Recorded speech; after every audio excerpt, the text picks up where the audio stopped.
When I look back now, it's strange how one small choice, one quiet, private moment can completely rewrite your life. I never planned for any of this to happen. It wasn't some secret fantasy or rebellion. It started with something simple, something almost innocent. My sister Emma was away for the weekend visiting her friends, and my parents were out at a family gathering I didn't feel like attending. The house was quiet, the kind of silence that makes you notice every tick of the clock. I was sitting in my room, scrolling through my phone, feeling that dull emptiness that comes when you're alone too long.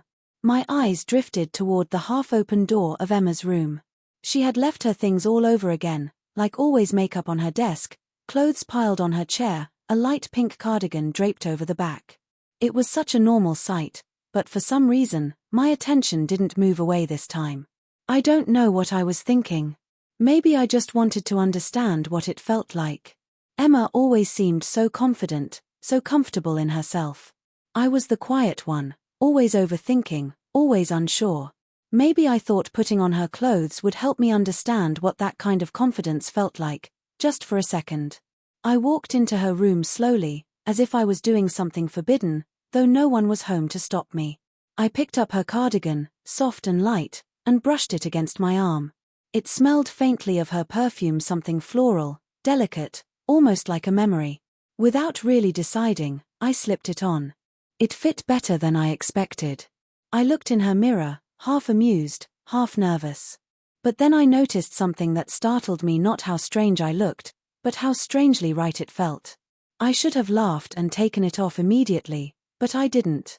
My heart was beating fast, my reflection seemed like a stranger, yet familiar. I tried on one of her scarves next, then a skirt she'd left folded on her bed. It was ridiculous, I told myself, but at the same time, I couldn't deny the quiet calm that came with it. It wasn't about pretending to be her, it was about finding something I didn't know I was missing. I stood there for a long moment, just looking at myself, and for the first time, I didn't feel invisible. I felt seen. But then the sound of a door opening downstairs froze me. I hadn't realized how much time had passed. My parents were home early. Panic shot through me. I rushed toward the door, half stumbling, trying to undo everything, but my hands were shaking. I didn't even manage to get the cardigan off before I heard my mom calling my name. There was nowhere to hide. I stood still, frozen between two versions of myself, the one I'd always been, and the one I'd just seen for the first time. My mom's voice came closer, and before I could think of anything, she was there in the doorway. She stopped. Her eyes widened, and for a second, she didn't say a word. Then came the silence, thick, suffocating silence that made every heartbeat echo louder. Behind her, my dad appeared too, confused at first, then slowly understanding what he was looking at. I wanted to disappear. My face burned, my throat tightened. I couldn't speak. My mom's lips parted, but the words didn't come. She just whispered my name again, this time softer, almost trembling. I tried to explain, to say it was just a joke, a dare, anything, but no words made sense. My dad's expression was hard to read: anger, confusion, maybe even fear. The silence stretched, unbearable. Then, my mom turned to him and said, "Let's give him a moment." They walked out quietly, leaving me standing there in my sister's clothes, staring at the reflection that had just shattered everything. When they finally called me downstairs, I felt like walking into a courtroom. My mom was sitting on the couch, my dad standing behind her with his arms crossed. They didn't yell. That almost made it worse. My mom just asked, "Why?" And I didn't have an answer. How do you explain something you barely understand yourself? I told them it wasn't what it looked like, that I was just curious, that I didn't mean anything by it. But even as I said the words, they sounded hollow. My mom looked at me like she wanted to believe me, but she couldn't. My dad sighed heavily, rubbing his forehead, muttering that it was just a phase. I nodded, pretending to agree, just to end the conversation. That night, I couldn't sleep. Every time I closed my eyes, I saw their faces again, the shock, the silence, the disappointment. But underneath all that shame, a part of me couldn't stop thinking about how, for those few minutes, I'd felt like myself in a way I never had before. That thought terrified me. I promised myself it was over, that I'd forget it ever happened. But life doesn't always let you bury things that easily. Especially not when something inside you has already started to change. The next morning, everything in the house felt different. The air was heavier somehow, like everyone was pretending nothing had happened while still feeling the weight of it. My mom was at the kitchen counter making breakfast, but she didn't look up when I walked in. My dad was reading the newspaper, pretending to be absorbed in it even though I could tell he hadn't turned a page in 5 minutes. I sat down quietly, my heart pounding, waiting for someone to say something. The only sound was the scrape of a spoon against a bowl. I wanted to apologize, to explain again, but I didn't know how. Every word I thought of sounded wrong, too small to match the storm that had hit us. Finally, my mom broke the silence. "Your sister called," she said flatly. "I told her you were fine." I nodded, unsure what that even meant. Then she added, without looking at me, "Don't go into her room again." Her voice wasn't angry, just tired. That hurt more than if she had yelled. My dad folded his paper and said, "We'll forget about this. It was a mistake. We move on." I nodded again, pretending that was what I wanted too. But inside, I wasn't sure what moving on even meant anymore. The next few days passed like that, quiet, uneasy, distant. Every time I looked in the mirror, I saw a stranger I couldn't quite recognize. The image of myself in that pink cardigan kept flashing in my mind, like a reflection I couldn't erase. I didn't understand why it mattered so much, why it wouldn't leave me alone. I told myself it was just curiosity, just confusion. But deep down, I knew it was something else, something I was afraid to name. When Emma came home, she didn't know anything at first. My mom must have cleaned her room before she arrived. But that evening, she knocked on my door and said, "Hey, Mom's been weird." What happened? My heart nearly stopped. I wanted to tell her the truth, but fear gripped me. I just shrugged and said, "Nothing, just school stuff." She squinted at me, sensing the lie, but didn't push. Still, the guilt sat heavy on me. That night, I went to her room again. Not to wear anything this time, just to stand there. I stared at the clothes on her rack, the neat rows of colors and textures, each one representing a confidence I didn't have. It felt like standing at the edge of something, knowing that one more step could change everything again. I whispered to myself that I wouldn't do it, that I'd learned my lesson. But my hand reached for the fabric anyway. It was almost like something inside me took over, quiet but determined. I slipped on one of her long-sleeved tops, soft and loose, and stood in front of the mirror. My reflection stared back, uncertain, fragile, but honest. For the first time, I didn't feel shame. I felt peace. But that peace shattered the next second when I heard footsteps outside the door. I panicked, pulled the shirt off, and tossed it behind the bed just before the door opened. It was Emma. "What are you doing in here?" she asked, raising an eyebrow. I froze, words failing me. She looked around the room, then back at me, suspicious. "Were you wearing my stuff?" My throat went dry. I couldn't lie fast enough. She noticed the sleeve of her shirt peeking out from under the bed. Her expression softened, confusion replacing annoyance. "Wait," she said slowly, "you actually were." I thought she was going to yell, but instead, she just stared at me, really stared, like she was trying to understand. I finally whispered, "Please don't tell Mom or Dad." She didn't answer right away. Then she sat down on the bed and said, "You know, if this makes you happy, I'm not going to judge you." I couldn't believe what I was hearing. "It's not like that," I said quickly. I don't know why I did it." She smiled gently, like she already knew the truth I couldn't say. "Maybe you don't have to know right now. Maybe you're figuring it out." Her kindness hit me harder than any punishment could have. She didn't make fun of me, didn't treat me like I was broken. For the first time since that awful day, I didn't feel alone. Over the next few weeks, things started to shift. Slowly, quietly. Emma didn't tell anyone, but she started leaving small things for me: an old scarf on my chair, a light cardigan folded neatly on my bed. It was her way of saying she understood without needing to say the words. At first, I resisted, telling myself I shouldn't. But curiosity has a way of becoming comfort, and comfort has a way of becoming truth. Then one evening, I heard my parents talking in the living room. My name came up. I froze at my door, listening. My mom said softly, "He's been quiet lately. Do you think it's because of what happened?" My dad sighed. "I don't want to think about that again. He's just confused. It'll pass." My mom hesitated. What if it doesn't? Those words echoed in my mind all night. What if it didn't? What if this wasn't something to outgrow? I didn't want to be a disappointment, didn't want to cause more pain. But pretending wasn't helping anyone, least of all me. One Saturday, when my parents were out and Emma was studying, I finally gathered the courage to do what I'd been too afraid to do since that day. I went into my room, closed the door, and for the first time, chose carefully, not out of impulse, but intention. I picked one of Emma's old skirts she said I could keep, paired it with a plain shirt, and looked in the mirror. I didn't feel like I was playing dress-up anymore. I felt like I was seeing a side of myself that had been waiting for permission to exist. I practiced walking, speaking softly, even trying out names in my head. It felt strange at first, but then it started to feel natural. I smiled a real, quiet smile that came from somewhere deeper than I'd known before. Then, just as I started to believe I could live with this small secret, fate twisted again. That night, while setting the dinner table, my mom asked if she could talk to me after everyone went to bed.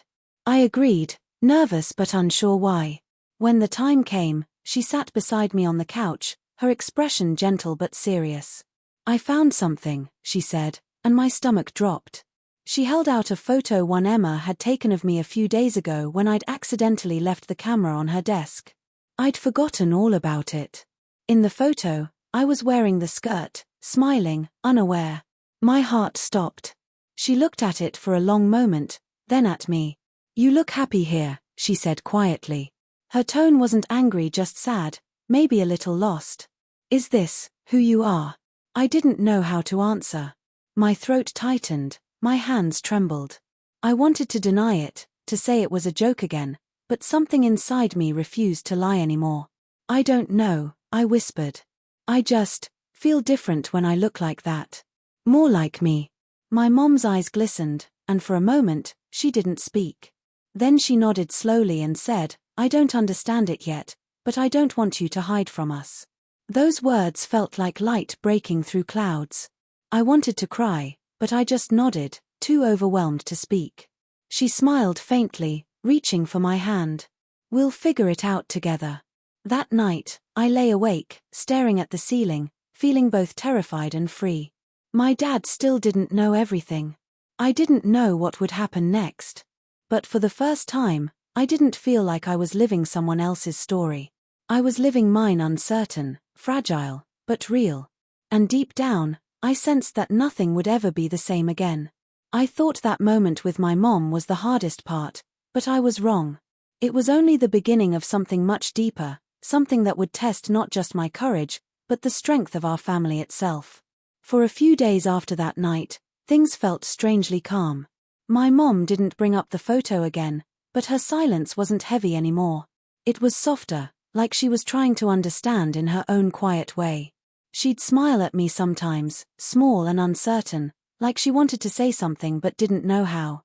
My dad, on the other hand, seemed unaware of the shift.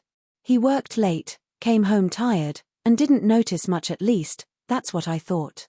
But secrets have a way of finding their way into the open. They always do. One evening, I came downstairs wearing a plain hoodie and jeans, just like any other day, but underneath, I was wearing one of Emma's soft camisoles. It was a small act, invisible to anyone else, but it gave me a quiet sense of safety, like a secret layer of truth beneath all the pretending. My mom noticed something, though not the clothing, but the way I moved, the way my voice had softened without me realizing. She didn't say anything, but I saw the understanding in her eyes. She was beginning to see me for who I really was, not just who she thought I should be. Then everything changed again one Sunday morning. Emma had convinced me to go out with her to get some air, maybe walk through the market. She said, "You can't hide forever." I laughed it off, but deep down, she was right. I was tired of hiding. So, for the first time, I made a small, brave choice.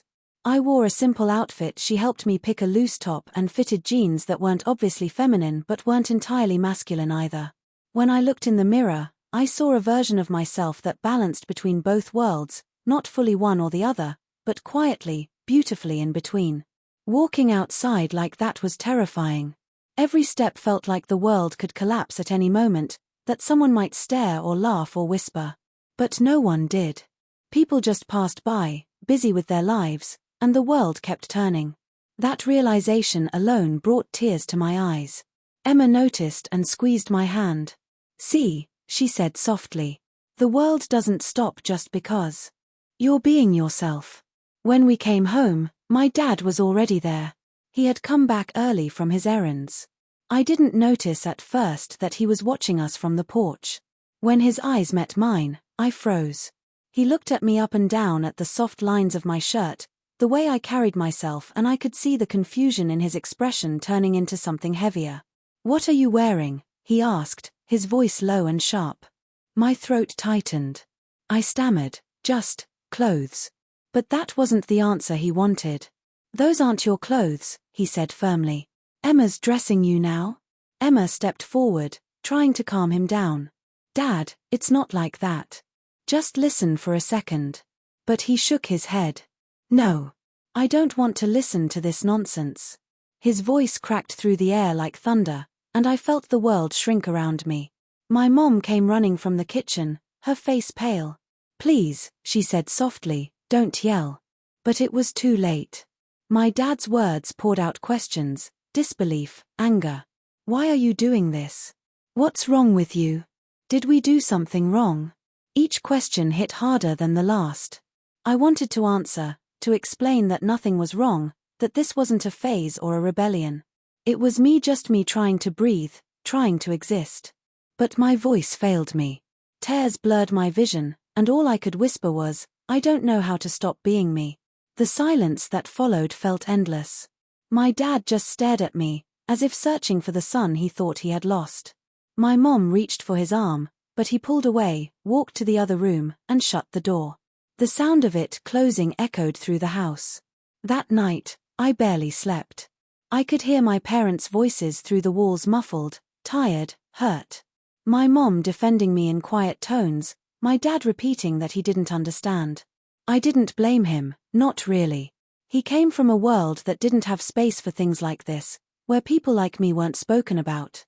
But understanding that didn't make it hurt any less. Days turned into weeks. My dad barely spoke to me, though I could feel the tension in his silence.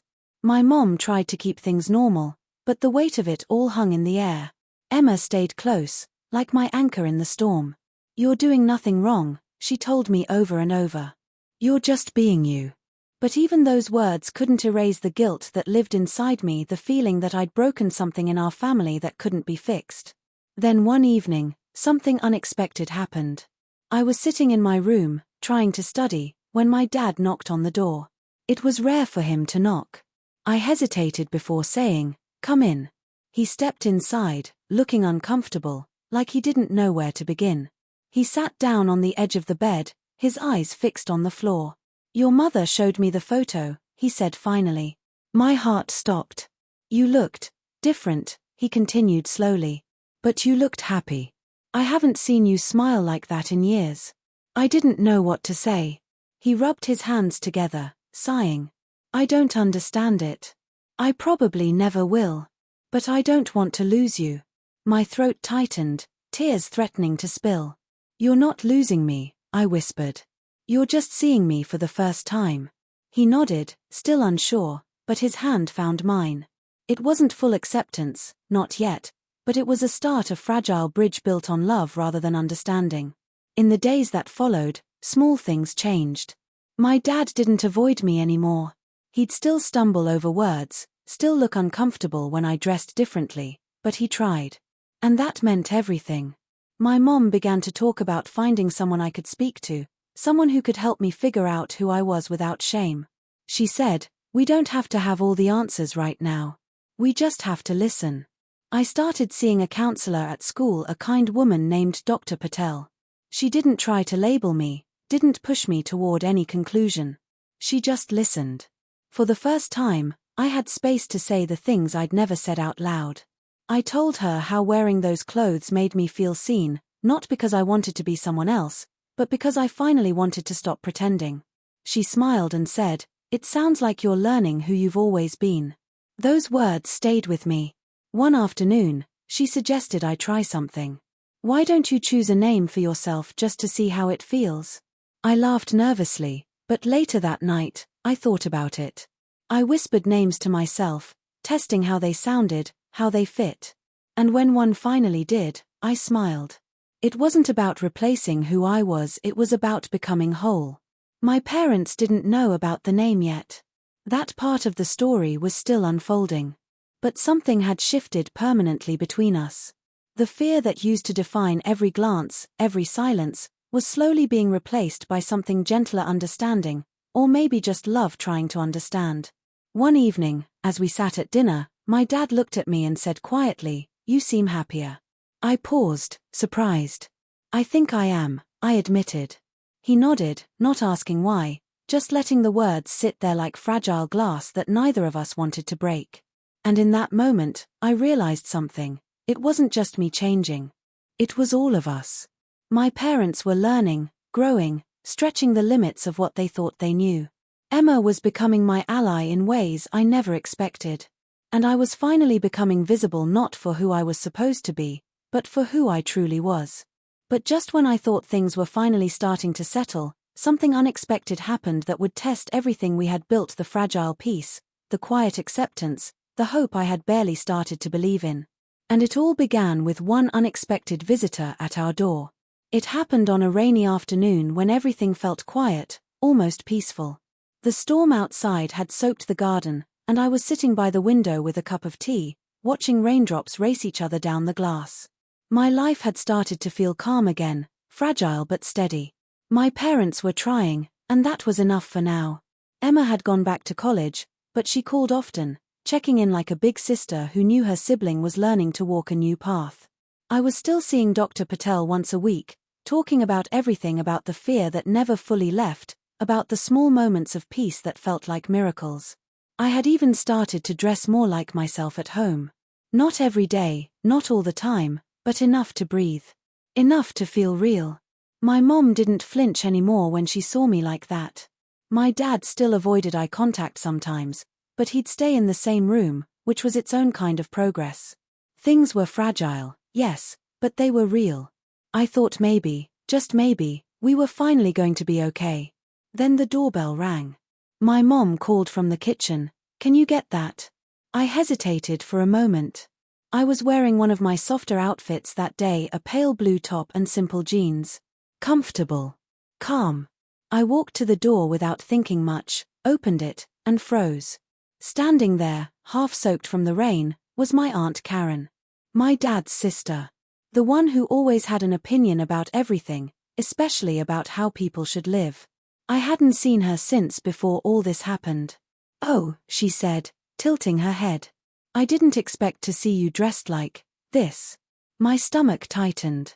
I opened my mouth to speak, but my dad appeared behind me, his face paling as soon as he saw her. "Karen," he said quickly, "come in." She stepped inside, shaking off her umbrella, but her eyes stayed on me. "You look different," she said, her tone sharp, curious, not kind. My mom entered the room, and I saw the quiet panic flicker in her eyes. She gave me that look that said, "It's okay, don't say anything." But Karen wasn't going to let it go. "So," she said, folding her arms, "someone want to explain what's going on here?" My dad shifted uncomfortably. "There's nothing to explain," he said firmly, but his voice wavered. Karen glanced at him, then at me again. "Really? Because it looks like your son is trying to be your daughter." The words hung in the air like lightning. I felt my throat close. My mom's hands trembled slightly, but she spoke softly, "Karen, please." Karen shook her head. "Please what? Pretend everything's fine? You think people won't talk? This is not normal, and you know it." My dad's jaw tightened. For a long time, he had avoided conflict, but something in him broke in that moment.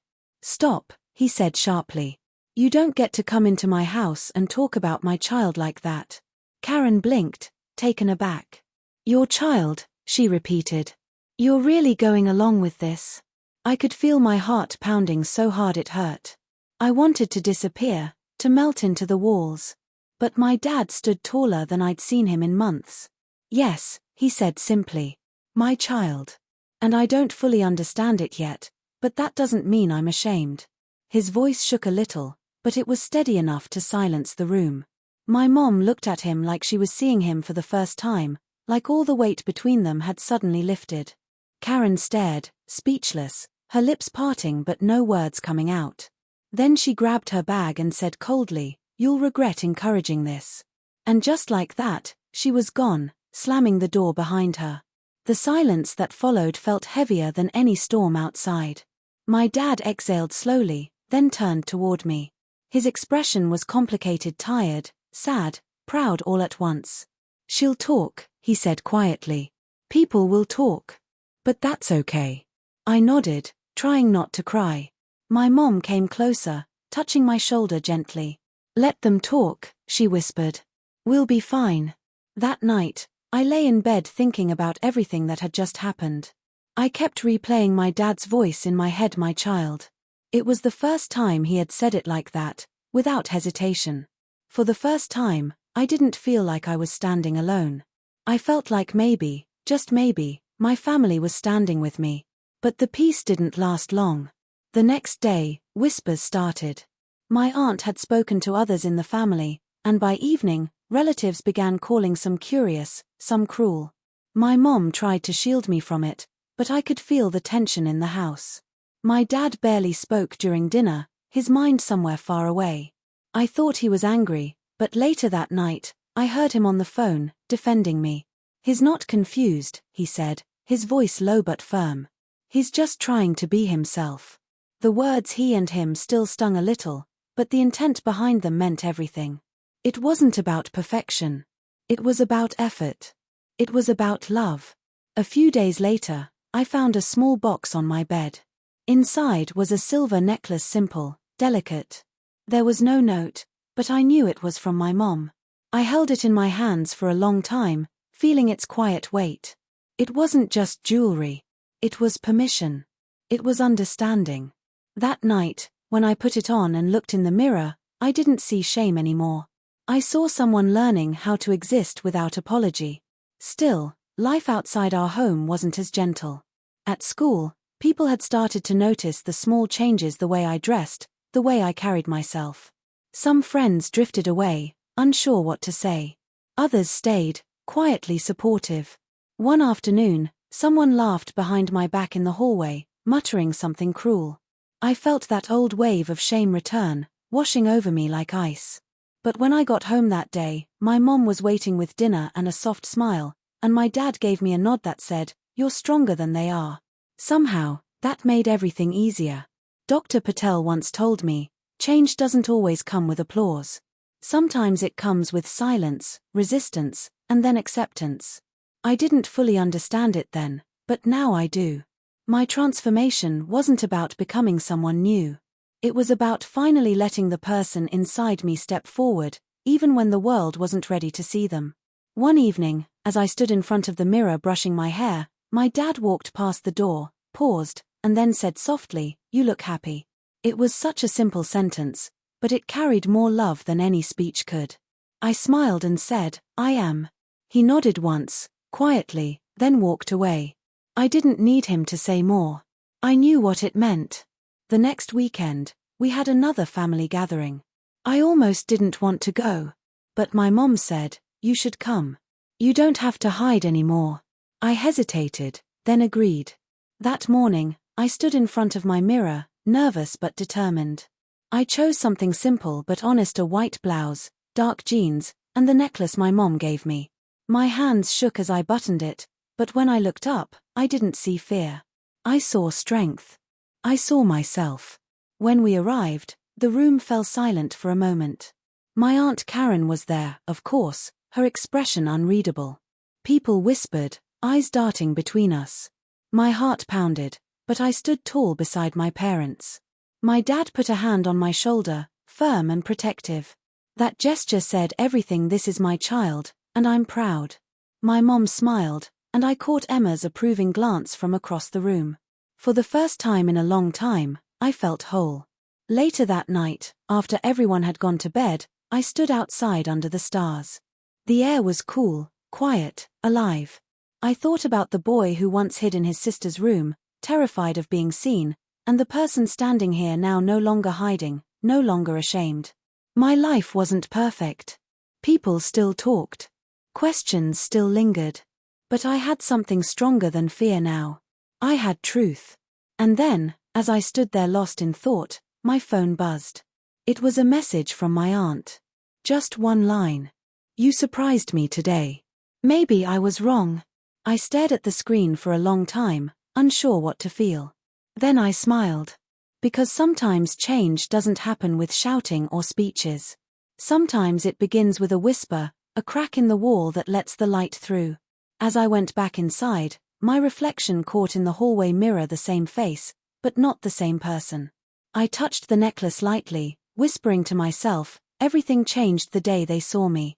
And I realized, maybe that was exactly how it was meant to be. Because sometimes, the moment that breaks you is the same moment that sets you free.